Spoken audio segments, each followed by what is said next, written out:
Kami bawa hidup dan hati kami kepadamu. Sore hari ini Engkau berbicara kepada setiap kami. Engkau sampaikan isi hatimu bagi kami, Tuhan. Hamba berdoa demi nama Yesus, jadikan sore hari ini sore yang mengubah cara berpikir kami. Dan kalau cara berpikir kami diubah, seluruh hidup kami juga akan mengalami transformasi yang datangnya daripadamu juga.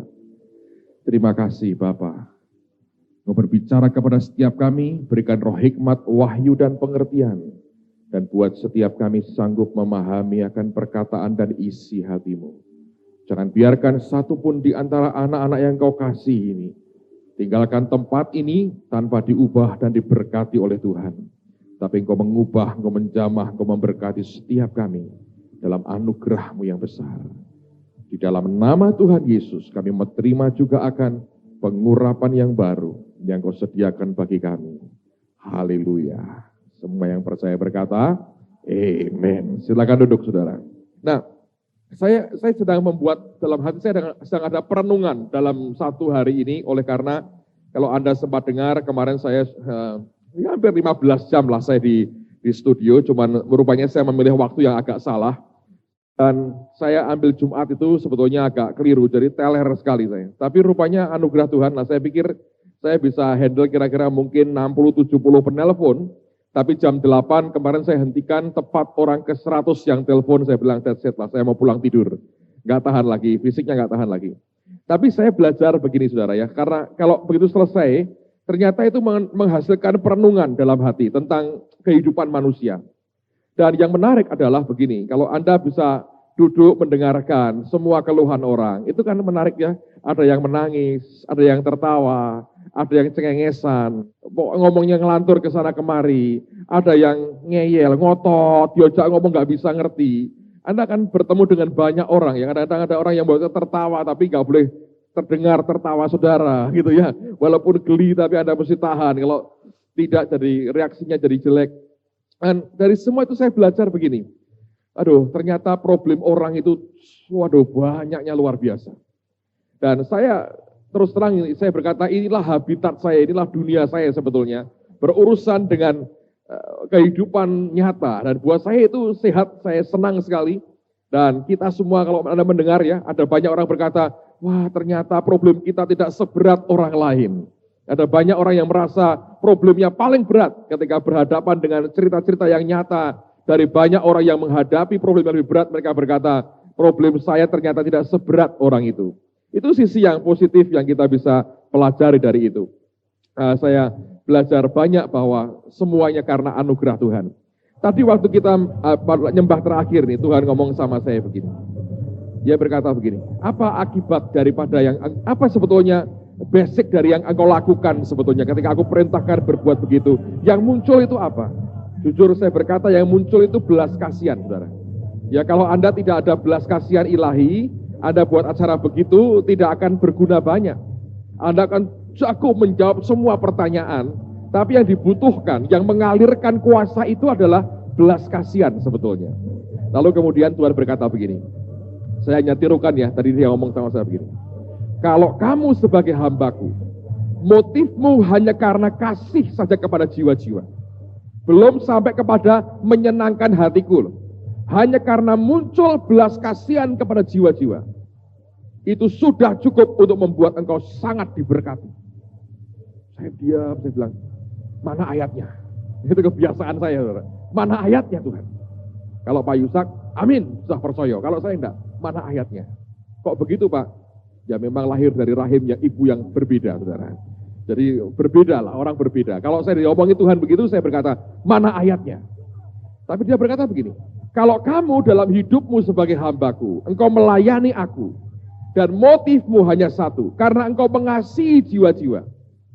Belum sampai menyenangkan hati Tuhan senantiasa loh, belum. Karena bisa engkau mengasihi orang itu, akhirnya engkau melanggar firman, karena kasihmu kepada orang. Iya toh? Tapi kalau engkau dasarnya, engkau bisa meninggalkan akan kasih kepada dirimu sendiri, tapi hatimu itu tertuju kepada bagaimana engkau jadi berkat bagi orang. Kalau itu merupakan obsesimu, itu murni, sudah cukup membuat engkau diberkati. Saya berkata, mana ayatnya? Langsung dia tunjukkan. Nah, saya mau ajak Anda melihat di 2 Tawarikh pasal yang pertama. 2 Tawarikh pasal yang pertama. Lihat mulai ayat yang pertama. 2 Tawarikh pasal yang pertama. Perhatikan pada ayat yang pertama. Ada orang bertanya, Pak, apakah melayani Tuhan itu bukan karena kita mengasihi jiwa-jiwa? Ternyata belum tentu, saudara. Nanti saya cerita dengan Anda. 2 Tawarikh pasal yang pertama, lihat mulai ayat yang pertama. Salomo, anak Daud, menjadi kuat dalam kedudukannya sebagai raja. Tuhan Allahnya menyertai dia dan menjadikan kekuasaannya luar biasa besarnya. Jadi yang membuat luar biasa besarnya Tuhan sendiri. Salomo memberi perintah kepada seluruh Israel, kepada kepala-kepala pasukan 1000 dan pasukan 100, kepada para hakim dan kepada semua pemimpin di seluruh Israel, yakni para kepala puak.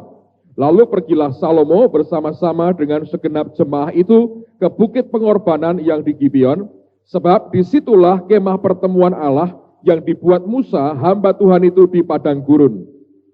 Tetapi Daud telah mengangkut tabut Allah dari Kiryat Yarim ke tempat yang disiapkan bagi tabut itu, sebab ia telah memasang kemah untuk tabut itu di Yerusalem. Namun mesbah tembaga yang dibuat Besaleel bin Uri bin Hur masih ada di sana di depan kemah suci Tuhan. Maka kesanalah Salomo dan jemaah itu meminta petunjuk Tuhan. Salomo mempersembahkan korban di sana di hadapan Tuhan di atas mesbah tembaga yang di depan kemah pertemuan itu. Yang mempersembahkan 1000 korban bakaran di atasnya. Pada malam itu juga Allah menampakkan diri kepada Salomo dan berfirman kepadanya, mintalah apa yang hendak ku berikan kepadamu. Luar biasa ini. Coba saya ajak Anda mikir sebentar.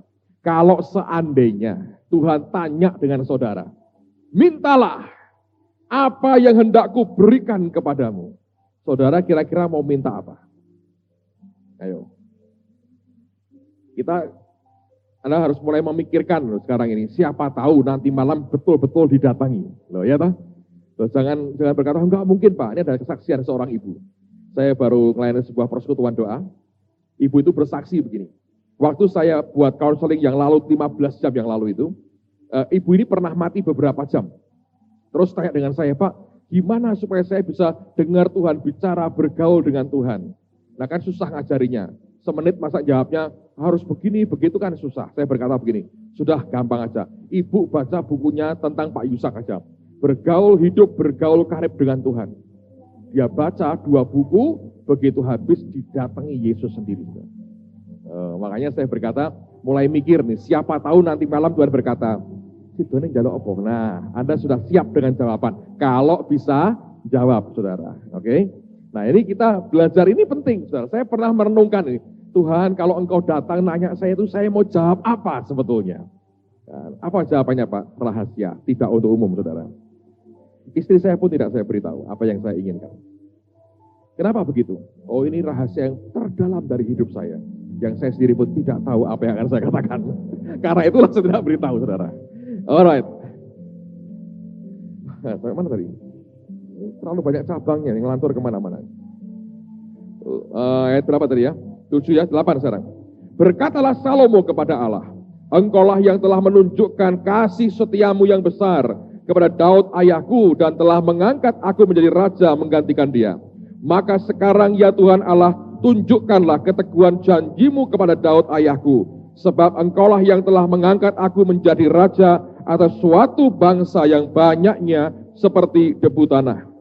Berilah sekarang kepadaku, perhatikan, hikmat dan pengertian, supaya aku dapat keluar dan masuk sebagai pemimpin bangsa ini, sebab siapakah yang dapat menghakimi umatmu yang besar ini? Berfirmanlah Allah kepada Salomo, oleh karena itu yang kau ingini dan engkau tidak meminta kekayaan, harta benda, kemuliaan, atau nyawa pembencimu, dan juga tidak meminta umur panjang, tetapi sebaliknya engkau meminta kebijaksanaan dan pengertian untuk dapat menghakimi umatku yang atasnya aku telah merajakan engkau. Maka, perhatikan, kebijaksanaan dan pengertian itu diberikan kepadamu. Selain itu aku berikan kepadamu kekayaan, harta benda, dan kemuliaan, sebagaimana belum pernah ada pada raja-raja sebelum engkau dan tidak akan ada pada raja-raja sesudah engkau. Lalu pulanglah Salomo dari bukit pengorbanan yang di Gibeon itu, dari depan kemah pertemuan ke Yerusalem, dan ia memerintah atas Israel. Nah, perhatikan saudara. Salomo sebetulnya, dia ditanya Tuhan, kamu minta apa? Dia berkata, berikan kepadaku hikmat dan pengertian, supaya aku ini bisa memerintah dan menghakimi akan umatmu. Artinya, kepeduliannya adalah kepada rakyatnya. Dia tidak minta sesuatu untuk kepentingan dirinya sendiri. Dia minta sesuatu yang berkaitan dengan kepentingan rakyat. Dan tadi Tuhan berkata, kalau engkau sebagai hambaku, engkau punya hati seperti ini, murni karena engkau mengasihi mereka, bukan mengasihi dirimu sendiri. Karena sebenarnya begini, saudara, sekarang ini zaman berubah. Zaman berubah. Dulu zaman saya bertobat, untuk orang sekolah Alkitab itu terpaksa. Tolak sana, tolak sini, buat sekolah sendiri tidak bisa. Akhirnya daripada jadi pengangguran, sekolah teologi. Lumayan, mahasiswa, statusnya. Tanpa panggilan, begitu. Setelah sekolah selesai, dulu banyak gereja itu gembala nggak seperti sekarang. Betul-betul lebih mirip pegawai, saudara. Yang kontrol itu ada satu boardnya, ada majelisnya. Menentukan semuanya dari mereka. Jadi ini tinggal pokoknya khotbah, besok dibayar, digaji. Dan gajinya selalu minim. Puasa terpaksa. Pokoknya kalau dulu orang berkata menjadi pendeta, hopeless. Gak mau. Jadi orang berpikir jadi pendeta itu dulu buangan lah. Kalau bukan karena terpaksa. Tapi zaman berubah. Roh Allah kerja luar biasa. Banyak orang dipanggil jadi hamba Tuhan. Sekarang orang jadi hamba Tuhan, rebutan. Serius. Cara berpikir orang sudah berubah. Saya ngomong terus terang ini, anak saya yang paling kecil, Sasa. Dia ngomong gini, Papa, dulu cita-citanya jadi apa? Saya bilang, jadi papahmu, cita-citaku. Kan banyak orang gitu kan? Kerinduannya apa? Kawin. Itu kan jadi papahnya anakmu kelak, saudara. Saya berkata, cita-citaku jadi papahnya Sasa. Loh enggak, cita-citanya papa. Oh iya, jadi papahnya Sasa. Saya gantian tanya, lah kamu jadi apa? 2, jadi guru dan jadi pendeta. Anak kelas 1 SD, mau jadi guru dan pendeta. Kenapa pengen jadi guru? Enak. Ya kan lihat gurunya ya. Anak kecil selalu ingin jadi guru tuh, ya. Kalau guru Indonesia tuh kan kayak zaman Jepang masih kadang-kadang. Sorry ya para ibu guru. Kalau enggak seneng, limo pokoknya. Ya toh? Kalau nyuar tuh, set, goblok, bodoh, malas. Itu kalau di Amerika dituntut habis, saudara. Guru kita itu kayak zaman Jepang. Dulu malah zaman saya nggak tahu Anda lah. Zaman saya, kalau nempiling murid, tempiling taboi betul, saudara. Saya ya pernah beberapa ketaki kepala saya. Tidak sering sih, setahun tidak 2 kali lah. Tapi zaman dulu saya nggak tahu sekarang. Sekarang mungkin lebih tidak berani ya. Gitu ketika orang tuanya maju. Kenapa nempelin anaknya? Kalau berani nempelin papai. Nah, ribut toh. Dulu zaman saya nggak bisa gitu. Saya lihat teman saya diajar loh. SMP. Zaman itu sadis. Dan ya saya nggak tahu karena Indonesia ini punya apa ya, berbudi luhur. Saya nggak lihat itu terus terang. Sadis kok, saudara. Saya punya guru ya waktu SMP. Dia kalau ini guru bahasa Inggris. Orang bilang ini ikut karate. Memang begitu. Nanti yang disasar anak didiknya. Nah, cilik-cilik sikat tidak berani balas, saudara. Jadi kalau ada dia selalu gini. Satu tunjuk, dia kan kasih vocabulary banyak. Dia contohnya, kalau jelek, robek. Buang. Satu buku. Lah, ada anak kan memang tulisannya kayak cakar ayam kan ada toh. Memang calon dokter, memang mungkin jadi kayak serapi. Nah itu mau dirubah berapa kali. Itu robek. Dan aneh. Kok dia sudah ngamuk gitu ya. Dia bisa ngomong pakai ngoko. Nah kalau dia ngoko, jawabnya harus kromo. Loh ya, lah sing sakit sinten.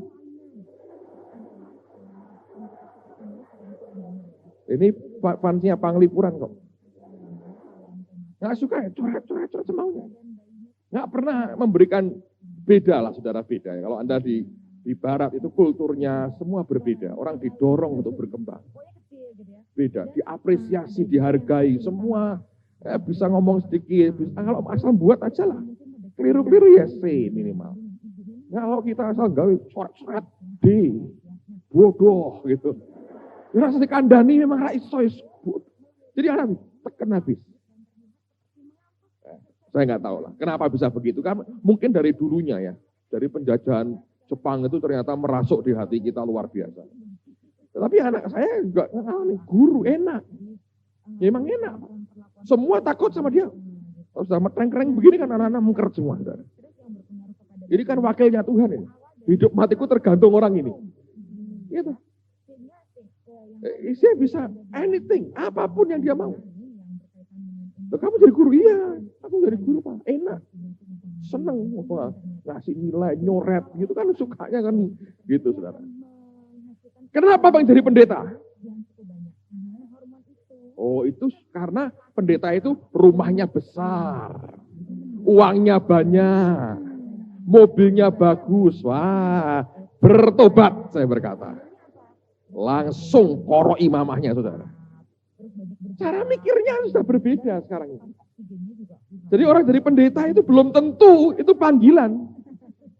Kerungon-kerungonan mungkin saudara. Karena ada faktor-faktor manusia yang main. Jadi belum tentu karena kasih kepada jiwa-jiwa itu belum tentu. Sebagian karena ingin popularitas. Sebagian ingin membesarkan, sebagian karena terus terang karena uang. Ya.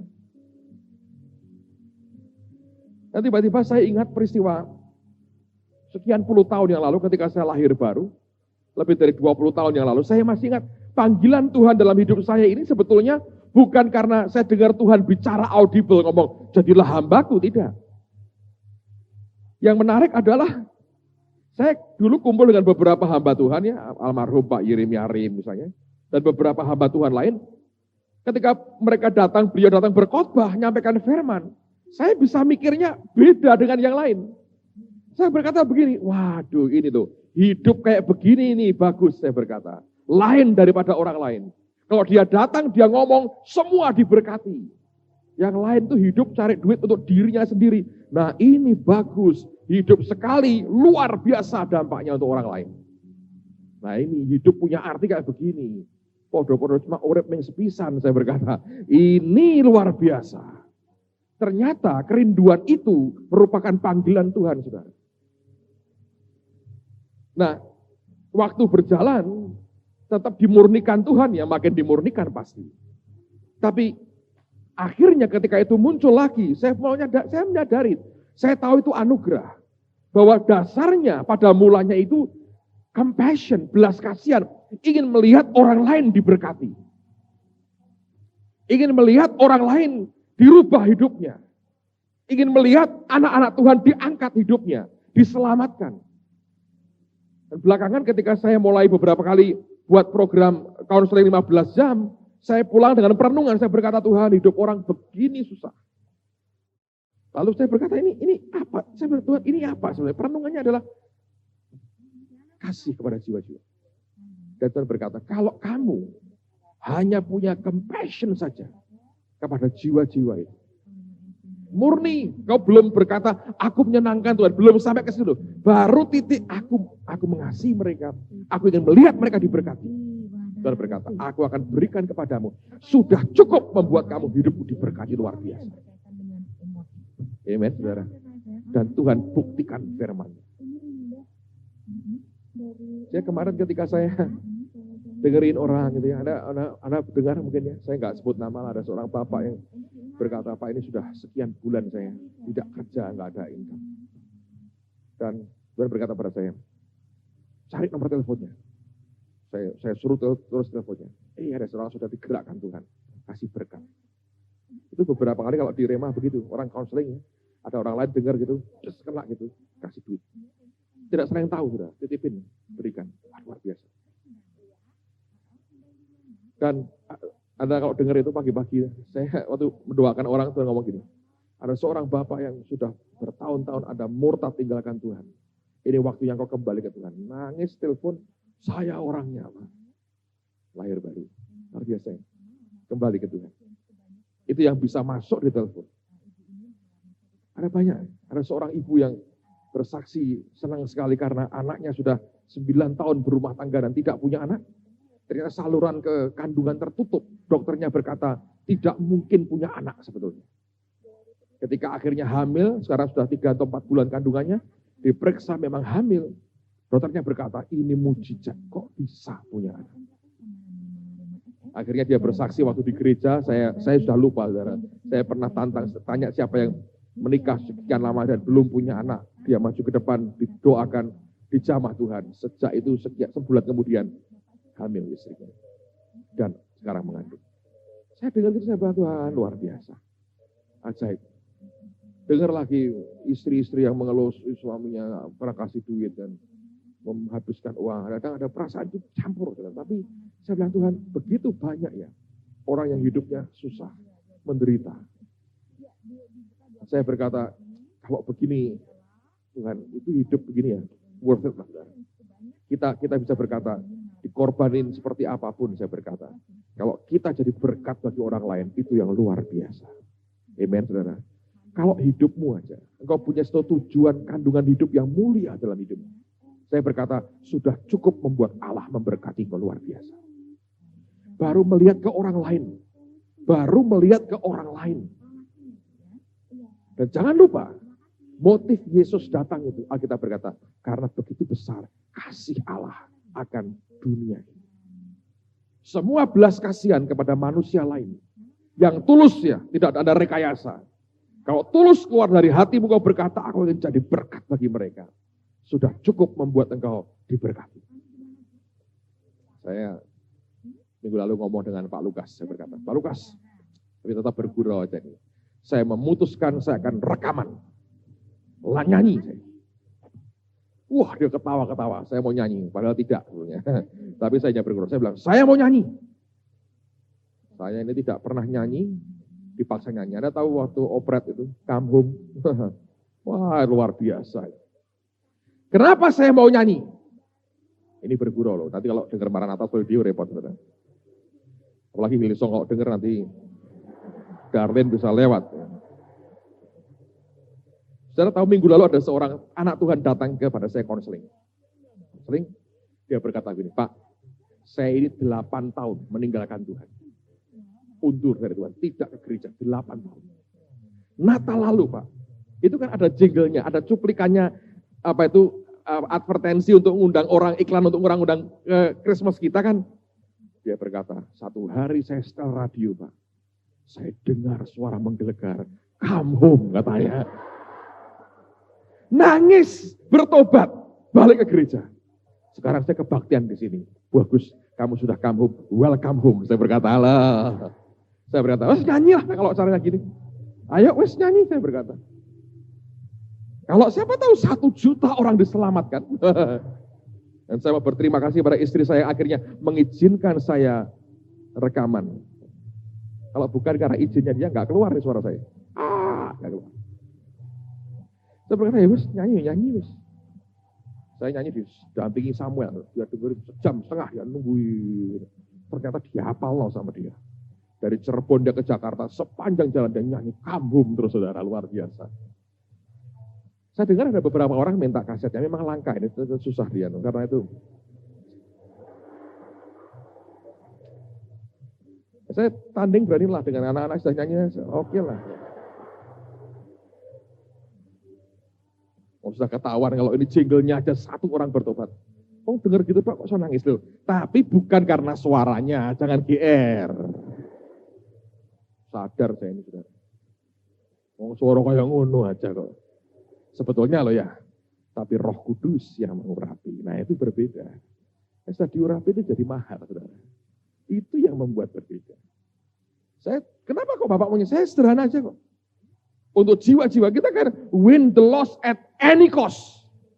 Kalau costnya mesti nyanyi, ya saya nyanyi. Menari pasti tidak lah.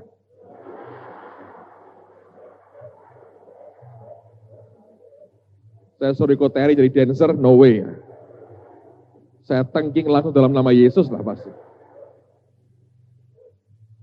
Kalau masih nyanyi aja ya, asal yakin Tuhan yang suruh. Kalau enggak, surat payu, saudara. Amen. Tapi kalau Anda lihat gitu ya, saya berkata, Tuhan aku enggak seneng apa-apa, tapi aneh ya. Oh, barang enggak begitu kok bisa membuat orang kembali kepadamu. Mungkin nanti bagian kedua welcome home lah ya. Nah, itu luar biasa. Ya, ada bagian-bagian dari hidup kita. Yang tanpa kita sengaja kita lakukan, Tuhan bisa ubah begitu rupa jadi berkat buat orang lain. Dan kalau hati kita murni aja dari kita, berkata Tuhan aku ingin jadi berkat bagi orang lain. Lihat Salomo berkata, berikan hikmat dan pengertian Tuhan. Untuk kepentingan umatmu ini loh. Allah berkata, karena engkau tidak minta kekayaan, tidak minta kemuliaan, tidak minta nyawa musuhmu, tidak minta umur panjang. Aku beri kamu hikmat dan pengertian. Plus, aku beri kau kekayaan, kemuliaan, kejayaan. Jadi akhirnya yang tidak diminta itu malah Tuhan berikan dalam kehidupan kita. Betapa pentingnya sebetulnya punya kemurnian hati untuk berkata Tuhan aku ingin jadi berkat bagi yang lain. Ujung-ujungnya akhirnya kita diajar oleh Pak Yusak ya. Kalau Tuhan tanya, katakan aku ingin menyenangkan hatimu setiap saat. Tapi ketika Anda di level di bawahnya itu saja, baru soal Anda berkata, aku ingin jiwa-jiwa diselamatkan. Aku ingin jadi berkat bagi orang lain. Kalau itu saja yang keluar dari hatimu, sudah cukup untuk membuat Tuhan memberkati kita luar biasa. Karena itu saya berkata, mari kita berdoa, minta anugerah Tuhan. Tuhan, aku ingin hidupku ini ada manfaatnya, ada gunanya. Selama kita masih muda, ada obsesi kerinduan. Hidup cuma sekali. Sekali-sekali aku hidup, dan ada manfaatnya yang luar biasa.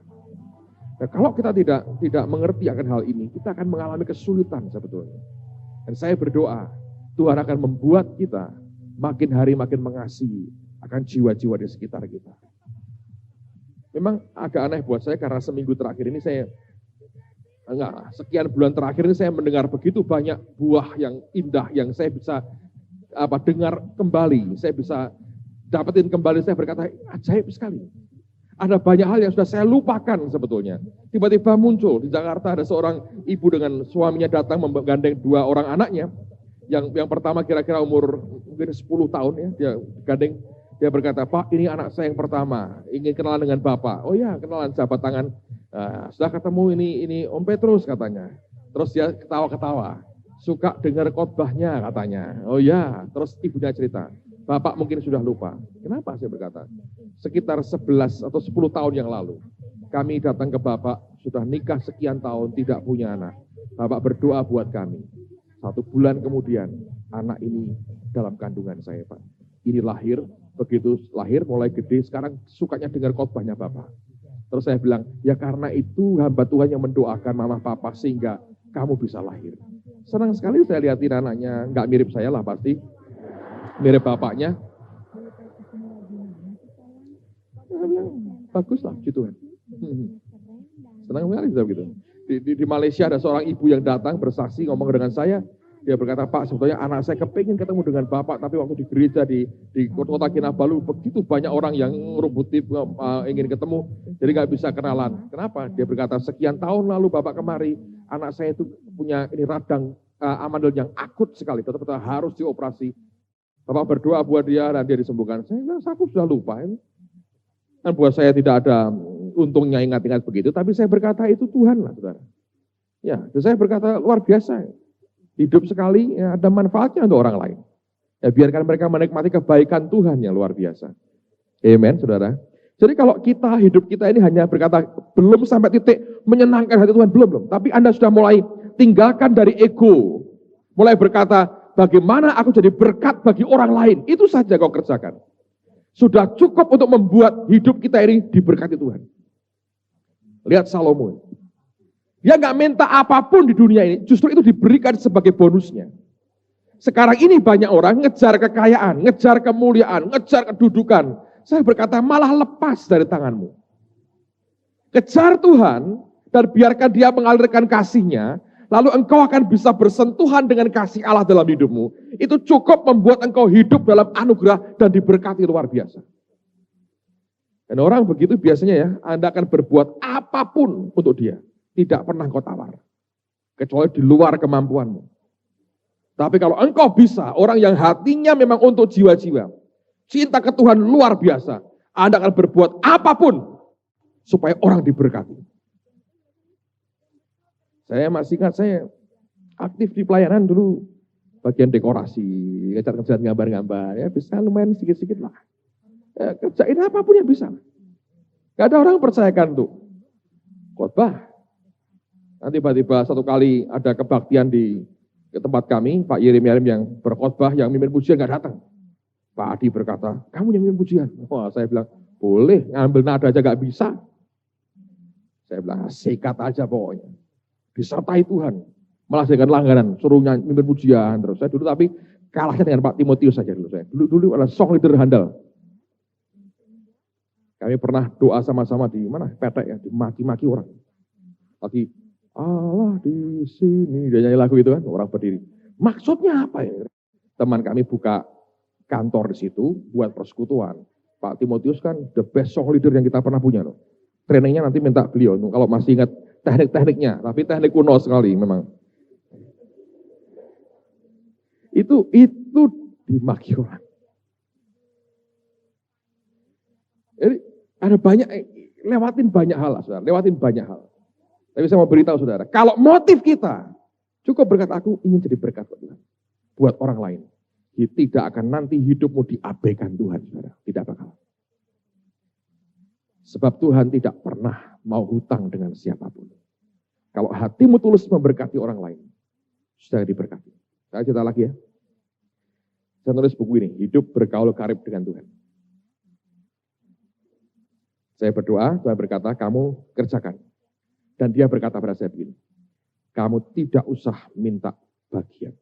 Karena ini kan sebetulnya hak cerita ini kan di Pak Yusak, dia yang ngalami. Ya toh? Saya cuma moles saja. Memang polesannya banyak sih, polesannya banyak. Karena ini sebetulnya hanya rekaman dari 5,5 kaset biasa, cerita begitu. Lalu kemudian bagian per bagian di transkrip, kemudian saya oleh pertolongan Roh Kudus diolah. Nah, Pak Yusak sudah ngomong sama saya. Nanti kalau dijual, ya kamu dapat bagian. Dia ngomong gitu, sebagian memberkati kamu. Tapi Tuhan ngomong sama saya gitu, enggak. Kamu tidak boleh terima apapun. Saya bilang baik Tuhan, tidak terima tidak apa-apa. Saya akan kerjakan. Dan dia berkata, lakukan karena engkau cinta, karena engkau mengasihi, bukan karena uang. Memang selama ini saya juga nulis apapun, saya nggak pernah ambil apapun, nggak pernah minta. Saudara. Saya bukan nulis untuk cari duit lah, apa yang Tuhan suruh saya kerjakan, tapi bukan untuk cari uang. Lalu kemudian saya lakukan. Saudara tahu, ternyata ini gajinya besar, tulis bukunya Pak Yusak Cipto ini. Kenapa? Tuhan yang berkati saya. Ajaib, saya pernah cerita. Buku kedua aja, ini buku ketiga aku sudah digaji belum Tuhan ya? Lupa saya. Saking banyaknya itu, saya nggak tahu ini gaji untuk apa, nggak tahu. Itu ada satu orang datang ke gereja sini. Di rumah dia ngomongin Tuhan. Berkati hambaku, Petrus aku. Dia berkati, dia tulis cek. 20 ya, juta. Wah, sampai di gereja. Terus kan ditulis ya, untuk kan terbilangnya berapa ditulis. Lucunya, di angkanya 20 juta, terbilangnya ditulis 25 juta. Itu kan slip tuh, mau nulisnya 20 kok, terbilangnya 25. Sampai di gereja, mau persembahan, Roh Kudus itu ya, kan itu, ngincengi dompetnya orang tuh. Ternyata, dia ngomong gini, memberi kok cuman segitu, loh. Kurang Tuhan, kurang. Langsung dia kamar mandi belakang, itu makanya urapannya kenceng ya, kamar mandi. Saya itu diberkati di WC gereja itu berkali-kali loh saudara. Di Jakarta dapat diberkati 75 juta itu ya di WC gereja, di rumah orang ini. Terus kemudian dia buka ceknya, kaget, loh keliru, 20, belakang bawahnya berapa? 25, dicoret sama dia. Loh, Tuhan keliru, makanya kok ngomong gitu. Lah berapa Tuhan? 50. Loh, 50 juta. Lumayan loh saudara. Nulis buku mau 50 juta nulis buku. Gajiannya dari Tuhan. Bagus saudara. Kasih saja. Tidak usah cari duit. Saya ngomong Pak Yusak, nulis bukumu gocap tionan. Sak buku gocap tion. Lu kok kemen? Tuhan sing gaji, saya berkata. Wah bagus, saya berkata gitu. Luar biasa. Kalau Anda dapetin Anda cari uang malah nggak dapat apa-apa. Pilih. Saya bisa dengan bebas ngomong, Anda berkati. Saya nggak cari duit kok. Karena saya tidak berkata, ini sekian persen buat saya. Nah, sudah ngerti. Itu pun bisa keliru, saudara. Bisa keliru. Jadi saya mau katakan demi kasih Tuhan lah. Kalau Anda motifmu aja ingin mengasihi yang lain, luar biasa. Tapi motif hati itu bisa terselewengkan. Saya cerita lagi. Saya di Bandung ditegur Tuhan. Saya kan begitu ya. Jadi buat buku saya nggak terima apa-apa. Kaset dijual saya nggak terima apa-apa. Saya seminar di Jakarta nggak terima apa-apa. Saya nggak mau terima. Di Bandung saya nggak terima apa-apa. Jadi sudah pokoknya melayani selesai. Saya pribadi nggak terima apa-apa. Itu pun salah. Satu sore saya lagi berendam di hotel, capek sekali saudara. Tuhan datang. Dia berkata begini, kamu hati-hati. Kenapa Tuhan? Kamu selama ini tidak ambil. Dia tidak ambil. Dia bilang hati-hati. Jangan sampai jadi jerat kesombongan. Saya kaget. Jerat kesombongan. Maksudnya apa Tuhan? Kamu sudah mulai bangga. Aku tidak ambil. Pertama dari aku. Berikutnya kamu tidak hati-hati. Mulai bangga. Bahwa kamu tidak perlu ambil uang. Walaupun itu jatahmu dan hak. Dia berkata, kamu tidak hati-hati. Kamu terjerat dalam kesombongan. Nolak duit pun ya terjerat sombong. Saya ingat ceritanya Pak Alex Abraham. Kalau mulai gereja dia rintis, dia tidak mau perpuluhan. Itu walaupun haknya dia. Aku tidak mau. Tuhan berkata, kamu sombong. Terima hakmu supaya mereka diberkati. Jadi ada orang-orang yang harus menerima supaya belajar rendah hati. Anda tidak mau. Ada orang yang ingin nerima. Tuhan berkata, tidak usah. Karena kamu masih tamak. Dibolak-balik kok semua saudara. Benar. Saya ini belajar dibolak-balik sama Tuhan. Tujuannya apa? Memurnikan hati. Ada orang yang kalau makan, mesti aku bayari. Dibayari orang itu malu sekali. Saya berkata, orang itu perlu belajar dibayari orang. Tapi ada orang yang kalau pas bayari, pura-pura lupa. Orang itu perlu belajar bayari terus kalau jajan. Itu bukan soal berapa kali saya mesti bayari. Soal hati kok, saudara. Amen. Dengan Tuhan itu begitu. Jadi kalau Anda ngerti didikan Tuhan begini, beres sebetulnya. Ngerti aja. Maunya apa itu ngerti. Nah, kalau saudara bisa nangkap ini, saudara, hebat. Tuhan itu luar biasa. Waktu orangnya ngomong sama saya, Pak, sorry ya itu ceknya coret-coretan karena ada ceritanya. Dia bilang, ceritanya gimana ada cerita gitu. Saya bilang, Tuhan itu nginceng dompetnya orang ternyata.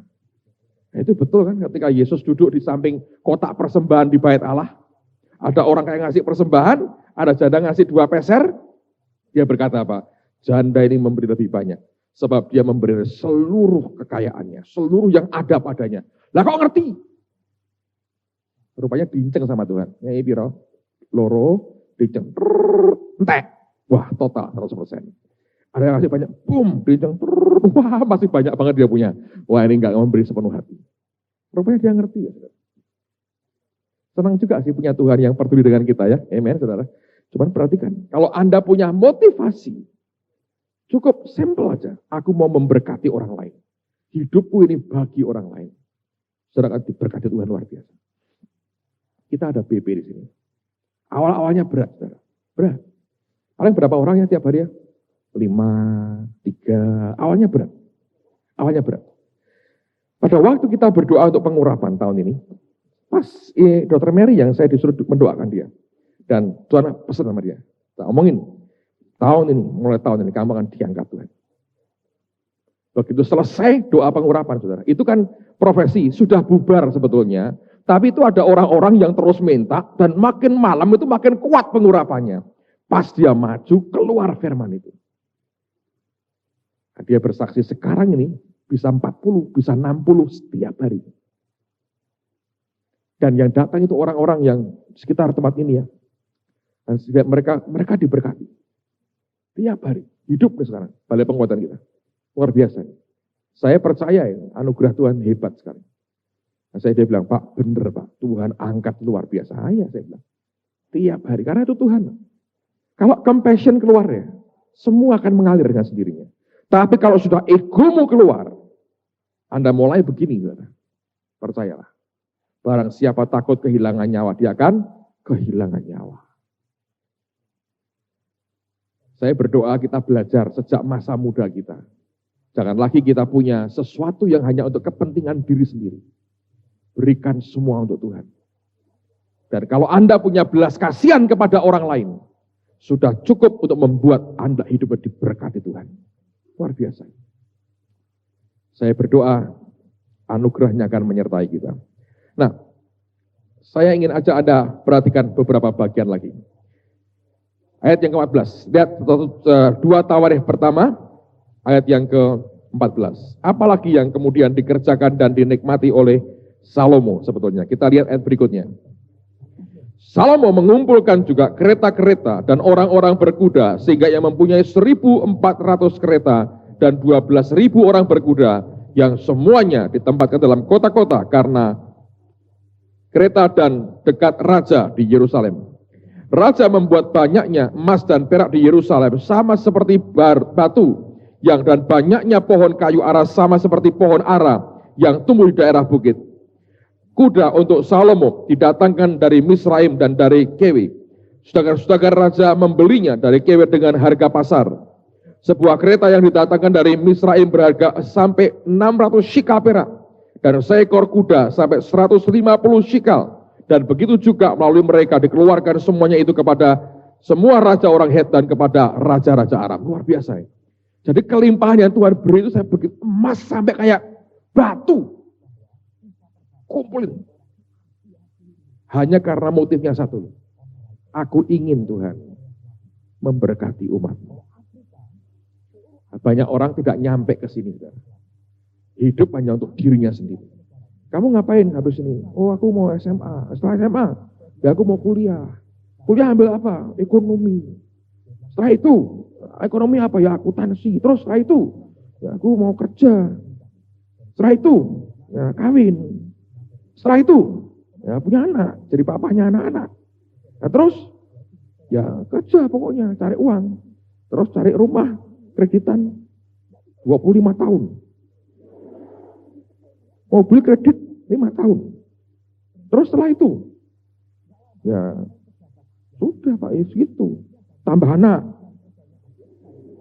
Setelah itu, ya mudah-mudahan naik pangkat. Nah, setelah itu, ya tambah tua Pak. Terus ngapain? Ya anak digede-gede lah.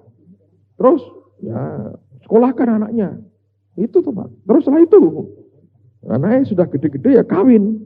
Terus punya cucu Pak. Terus ya mau cucu lagi ya. Tulanan, bal-balan, setinan sama cucu. Setelah itu, ya itulah. Setelah itu ya gitu-gitu aja. Pensiun Pak. Setelah itu, nah ini nanti anak-anak tak suruh untuk kreditnya belum lunas. Anak-anak yang bayar. Malah cialat saudara, anak-anak yang malah disuruh. Nah, setelah itu, ya mati. Mau kemana? Ya mudah-mudahan ke surga Pak, apa yang gawat saudara. Jadi nggak ada tujuannya hidupnya. Dengerin ya saudara. Saya mau katakan, kalau hidupmu ini hanya sekedar ingin berkata, aku ingin Tuhan orang lain diberkati lewat hidupku. Hanya itu aja obsesi. Engkau lakukan semua supaya orang lain diberkati lewat hidupku. Sudah cukup membuat Allah memberkati engkau berkelimpahan. Cukup. Karena engkau sedang dedikasikan hidupmu seluruhnya. Serius. Hidup itu cuma sekali. Dan mari kita sayang sekali ini kita buat sesuatu bersama dengan Tuhan. Biar dalam kitab di kerajaan surga terukir tinta emas akan apa yang kita kerjakan karena ketaatan kita kepada Dia. Satu hari orang mengenang kita sebagai orang yang memberikan hidup kita dan mewarnai hidup banyak orang. Amen. Saya berdoa supaya ini masuk dalam hidup. Lakukan. Kalau Anda punya Tuhan, aku cuma hidup sekali. Anda boleh kerja di tempat apapun. Anda kelak melayani sebagai apapun. Jadi pengusaha, jadi tentara, jadi presiden, jadi sekjen PBB, yang mau jadi apapun. Jadi carik, jadi camat, whatever. Anda berkata, aku abdikan supaya orang lain diberkati. Kalau itu tulus dari hatimu, tidak nanti kau hidup dalam kekurangan. Tuhan memberkati Anda luar biasa. Dan yang begini ini makin langka sebetulnya. Terlalu makin banyak orang yang egois. Dan tidak banyak orang yang sungguh-sungguh serius ingin berkata, Tuhan ini waktu yang terbaik buat hidupku. Dan ingat ya saudara, saya pernah sampaikan sekian minggu yang lalu. Waktu-waktu Anda ini waktu-waktu yang terbaik sebetulnya. Luar biasa. Anda bisa berprestasi tinggi di usia muda saudara. Saya pernah katakan, Anda yang gila bola, Liga Italia, Liga Inggris. Saya berkali-kali berkata, Anda sedang nonton 22 milioner main bola. Umur mereka baru 20-an. Ya, gereja juga punya kesebelasan sih. Saya pikir kalau Indonesia tuh rame-rame ngoyak bola. Iya rame. Teriak-teriaknya banyak. Woi, gol gitu banyak. Tapi kalau Anda nonton sepak bola itu di TV itu, Liga Italia, Liga Inggris, Liga manapun lah. Anda lihat 22 milioner. Itu begitu selesai, itu bukan karena orang kebanjiran pakai celana pendek, saudara. Itu karena seragam mereka. Begitu mereka selesai main bola 2 kali berapa? 45 menit, 1 jam setengah, tok. Lebih lama kebaktian kita 2 jam. Begitu mereka keluar, tidak cari Daihatsu. Itu naik Jaguar, Ferrari, begitu saudara. Wah, terus Mbak Bemo ada tuh. Keluar tuh Jaguar dan Ferrari. Ngerti? Anda penggemar apa? Westlife? Nyanyi begini-begini itu. Yang Nirvana begini-begini, nggak tahu kenapa itu gini. Itu Anda nonton berapa? 5-6 biji milioner. Itu orang cilik-cilik kan. Umur 20-an. Ya, naik punya jet pribadi. Yang kalau spare part AC-nya itu sekringnya rusak, 1 miliar harganya. Kau tahu Pak, WMR Sirulus kan begitu. Sekring itu rusak 1 spare partnya tuh, 1 miliar. Bayangin, anak nonton milioner nyanyi itu sebetulnya. Di usia muda mereka. Dunia ini dikuasai banyak orang muda punya uang. Pada masa muda mereka. Padahal secara karena kesehatan dan sebagainya ya, orang barat kan usianya lebih panjang. Orang kita kan lebih pendek. Karena banjir, panas, longsor, segala macam kan saudara ya. Demam berdarah, TBC, tabrakan, helm plastik dipakai kebentur aspal, ambiar, segala macam lah. Iya toh. Gimana hidup kita ini? Mestinya Anda mesti berpikir bahwa ada hal yang luar biasa bisa dihasilkan. Cuma Anda bisa bayangkan betapa rusaknya bangsa ini sekarang. Orang pakai drug, orang pakai gitu. Begitu ngeri. Saya berkata ya, kalau tidak karena pertolongan Tuhan, kita mungkin kehilangan 1 generasi. Dan seringkali itu, waduh, sudah kena drug sudah. Banyak orang tidak berpikir jauh sekali akibatnya. Hilang 1 generasi. Ngeri. Hidup kita jangan disia-siakanlah. Mulai sekarang miliki, minta dengan Tuhan, Tuhan beri aku hati. Untuk aku bisa mempunyai hati yang berkata, inilah Tuhan, hidup cuma sekali. Mari gunakan dengan baik. Kalau Anda dengar orang konseling ya, 15 jam Anda akan tahu, susah payahnya ketika mereka sudah dewasa, punya utang, segala macam. Mumpung Anda belum, buat sesuatu yang segar, yang fresh, sejak masa muda. Amen, saudara. Nah, besok kalau Tuhan izinkan, saya mau share apa yang beberapa minggu terakhir ini kami sering discuss dengan Pak Timotius. Ada usia-usia yang mesti membuat cara berpikir kita berbeda. Dan itu harus disadari oleh banyak orang. Saya berdoa supaya ini membuat kita semua tercelik mata rohani kita. Jangan pernah menyia-nyiakan kesempatan yang Tuhan berikan dalam kehidupan kita. Amen. Mari berdiri sama-sama. Naikkan sebuah pujian, tiada seperti Kau. Mari angkat tangan di depan Tuhan yang baik. Terima kasih Tuhan, terima kasih. Terima kasih Tuhan. Kami tahu tidak ada yang seperti Engkau dalam hidup kami. Sekali Kau jamah kami Tuhan, sesuatu yang luar biasa akan kami alami. Hamba berdoa untuk anak-anak-Mu, berikan understanding ini masuk dalam hidup mereka.